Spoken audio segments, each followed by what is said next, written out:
This is Sarah Finkelstein, and welcome to the Sarah Finkelstein Show, where the next 10 minutes can change your life.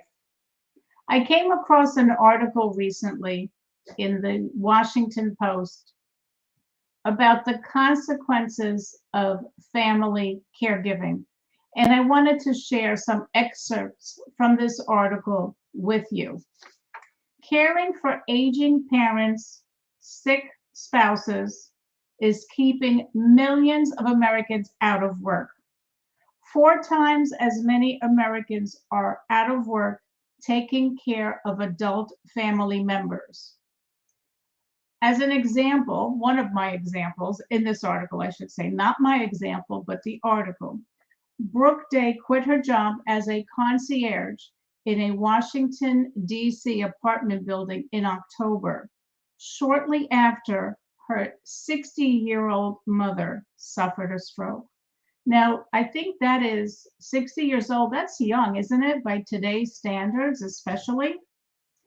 Courtney, here's another example. Courtney loved her job managing a Charleston, South Carolina candy store. But early in the pandemic, when her husband's cancer returned, she felt she had only one choice: to quit her job and take care of her husband. Her husband, Doug, needed a bone marrow transplant and months of chemotherapy. 2 years later, the couple is getting by financially from help from their family. Now, fortunately for them, they have family that is in a position to help out. Her husband still needs help with showering, walking, and standing. Courtney says it could be years before she can even think about going back to work again. She says, I thrived in my job, and to be honest, I don't do well when I'm not working. She spent nearly 2 decades in retail after working her way up from part-time seasonal hire to store manager. For all the attention on parents, and mothers in particular, who stopped working to care for children during the pandemic, 4 times as many people are out of work caring for spouses, siblings, aging parents, and grandchildren, according to the Federal Reserve's latest monetary policy report. Caregivers of elderly loved ones face heavy emotional, physical, and financial toll. Again, I repeat, caregivers of elderly loved ones face heavy emotional, physical, and financial toll. Caregiving is the second largest factor that is keeping people out of the workforce and getting them behind in their own retirement contributions.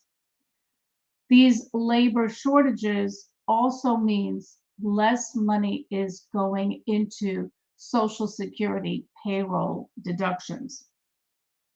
Caregiving takes a very significant toll on both the amount of hours someone can work and the type of work that they can do. Early in the pandemic, Leslie Williams, age 61, quit her $19 an hour job as a bookkeeper at a Seattle lumber company to watch her young grandchildren when schools shut down. Now she's also caring for her 81-year-old mother-in-law who recently moved in from senior housing. Childcare is tough early on, but becomes more manageable as children get older and gain independence and go to school. But however, with older adults, the opposite tends to be true. They end up needing more and more care, more and more assistance. Once you start caregiving for an adult, you're probably not going to stop until your loved one either moves into a nursing home or, unfortunately, passes away. The pandemic added an extra layer of challenges to the already tenuous arrangements many families had in place to care for aging parents, sick spouses, and disabled siblings. As nursing homes went into shutdowns or weathered outbreaks, many families took elderly parents home to take care of them themselves. Beyond those who have already quit their jobs, many more are at risk of leaving the workforce in the coming years if caregiving needs go unaddressed. It's important for you to have these conversations with your loved ones so that you can get a plan in place.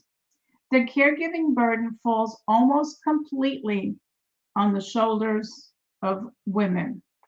Labor shortages makes care services extremely expensive, such as a home health aide, a CNA, an LPN. In the next 20 years, the number of Americans over the age of 65 will more than double, and those over 85 will quadruple. Amanda McGee, age 37, a Florida resident, used up 480 hours of her medical leave at her technology job to care for her parents before being fired for being unreliable. McGee's father had metastatic lung cancer, though he does not qualify for veterans care, and her mother has movement issues related to a degenerative spine condition.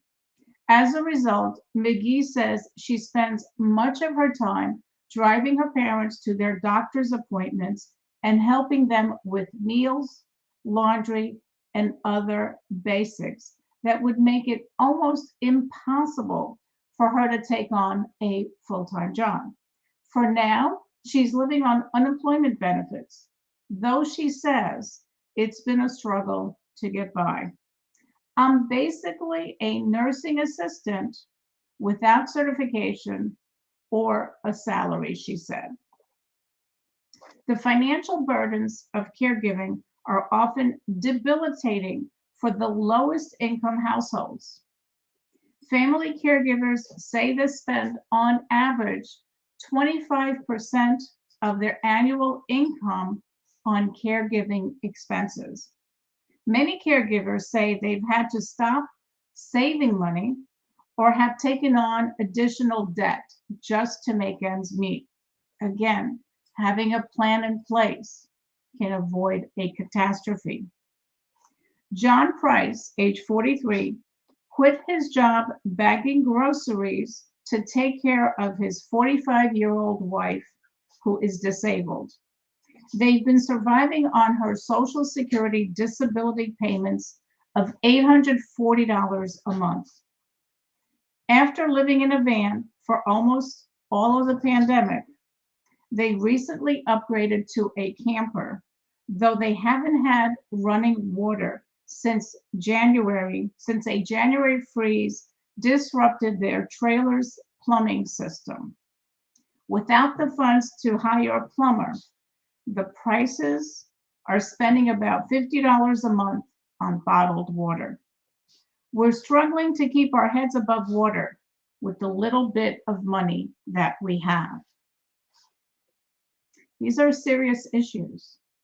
Many caregivers are stuck navigating a patchwork of state and federal rules that determines who qualifies for home-based care and whether family members can get paid for the caregiving that they provide.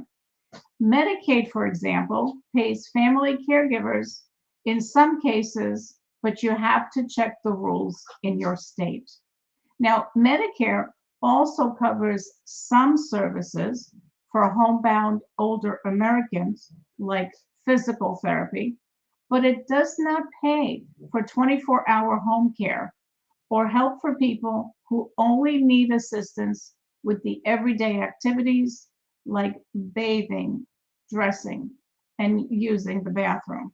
By the way, if you're looking in my background, you see Lucky playing on the couch. He's a good boy. Many full-time caregivers don't return to work, but among those who do, it generally takes 5 to 7 years. Christy didn't think twice before leaving her job at an office supply company last January when her mother was hospitalized with COVID.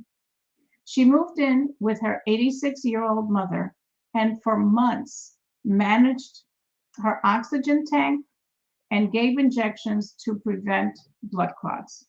When her mother began feeling better last November, Christy moved back into her apartment in California. Re-entering the workforce took longer than the 60-year-old had expected.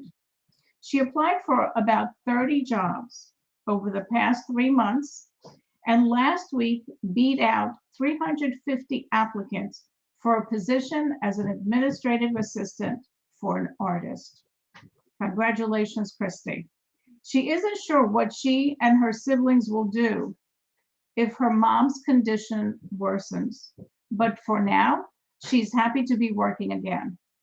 I was chewing through my savings, trying to figure out if things would fall into place. But those are the decisions you make when your family needs help. And these are tough decisions. They really are, because most individuals do work full time. And how do you juggle taking care of an ill spouse or an aging parent while you're still working? It puts a tremendous strain on the caregiver. Again, Benjamin Franklin said, people don't plan to fail, they just fail to plan. And the likelihood of needing care down the road is pretty substantial. 70% of people over the age of 65 will need assistance down the road. Now, some of them might need it for just a short period of time, but others might need it for many, many years. And in our examples, we did talk about some people that were relatively young in their 60s who unfortunately had a stroke. We all know we could be perfectly healthy today, and tomorrow our life is different. So please have these important conversations with your family. Get a plan in place so that everybody could have and enjoy peace of mind. Thank you for joining the Sarah Finkelstein Show, and you can find more segments on iHeartRadio, SoundCloud, Spotify, YouTube, and also the Sarah Finkelstein Show.locals.com.